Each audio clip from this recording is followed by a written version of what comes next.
$500 a month, 30 years. Most people guess the ending wrong and they guess low, usually by hundreds of thousands of dollars. By the end of this video, you'll know the real number, you'll know exactly which decade does the heavy lifting, and you'll know the 3 things that decide whether you land near the top of that range or nowhere close to it. Stay with me, because the part almost everyone gets wrong is not the math, it's the timing. Here's the setup. You put $500 a month into a boring, broad, low-cost index fund. You don't trade it. You don't touch it. You don't check it every morning. You just keep feeding it, month after month, for 30 years. Over those 30 years, you personally contribute $180,000. That part is fixed. That's just 500 times 12 times 30. So ask yourself right now, what do you think that 180,000 turns into? Historically, a broad stock market index has returned somewhere around 7% a year after inflation over long stretches of time.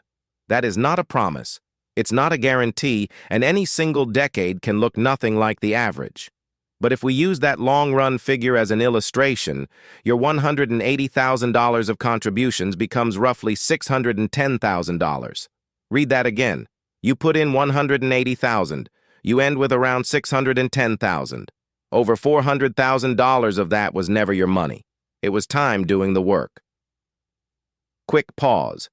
If this is already useful, don't forget to subscribe and give a thumbs up. It genuinely helps the channel, and it costs you 1 second. Now here's the part that breaks people, and it's the real reason most quit. Look at what happens decade by decade. After 10 years of faithfully investing $500 a month, you've contributed $60,000, and your account is worth about $86,000. That's it. 10 years of discipline, and you're up about $26,000. It feels slow. It feels like it isn't working. This is exactly where most people stop. After 20 years, you've contributed $120,000, and you're sitting around $260,000. Now it's moving. And then the third decade happens. That final 10 years alone adds roughly $350,000, more than the first 2 decades produced combined. Same $500 a month, same fund, same person. The only thing that changed is that the money had been sitting there long enough to start compounding on its own growth. That's the whole secret. And it's an uncomfortable one. The boring middle is not a sign it's broken. The boring middle is the price of admission for the last decade. Nobody gets the explosive years without first surviving the flat ones. So what decides whether you get the 6-figure ending or the 7-figure feeling? 3 things. Number 1, when you start. This one is brutal, so brace yourself. Say you wait 5 years. You're going to earn more later. You'll start when things settle down. You'll start next January. 5 years. Instead of 30 years of investing, you get 25. Same $500 a month, same assumptions. Your ending balance drops from about $610,000 to about $405,000. 5 years of waiting cost you roughly $205,000, and you only skipped $30,000 of contributions to do it. That is the most expensive form of procrastination in personal finance. Waiting doesn't just delay the finish line. It deletes the most powerful years, because the years you lose are always the last ones. The ones where the growth was biggest. Number 2, what it costs you to own.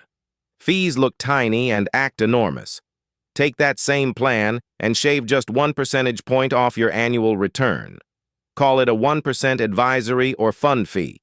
Your ending balance falls from around $610,000 to about $502,000. 1%. $107,000 gone quietly, without a single statement ever showing you a bill. This is why low-cost, broad index funds have become the default for so many long-term investors. You cannot control the market's return. You can absolutely control what you pay to participate in it. Number 3, whether you actually leave it alone. Every crash tempts you to sell. Every hot stock tempts you to gamble. Every hard month tempts you to pause the contribution just for now. The investor who calmly kept buying through the ugly years is the one holding the big number at the end, not the smartest one, the most stubborn one. So how do you actually do this in real life? 3 moves, and none of them are clever. First, automate it. Set the transfer to fire on payday before you can spend it, before you can feel it, before you can talk yourself out of it. Discipline is unreliable. Automation is not. Second, keep it simple and cheap. A broad, low-cost index fund inside whatever tax-advantaged account you have access to. And if your employer matches contributions, capture that match first. That match is the only guaranteed return you will ever be offered. Third, raise the number when your income rises. Most people get a raise and upgrade their lifestyle. If you get a raise and push your 500 to 650, you've quietly rewritten your entire ending, without lowering your standard of living by a single dollar today. Let's bring it home. $180,000 in, around $610,000 out, using long-run historical averages as an illustration. The last decade does more work than the first two combined. Waiting 5 years can cost you $200,000.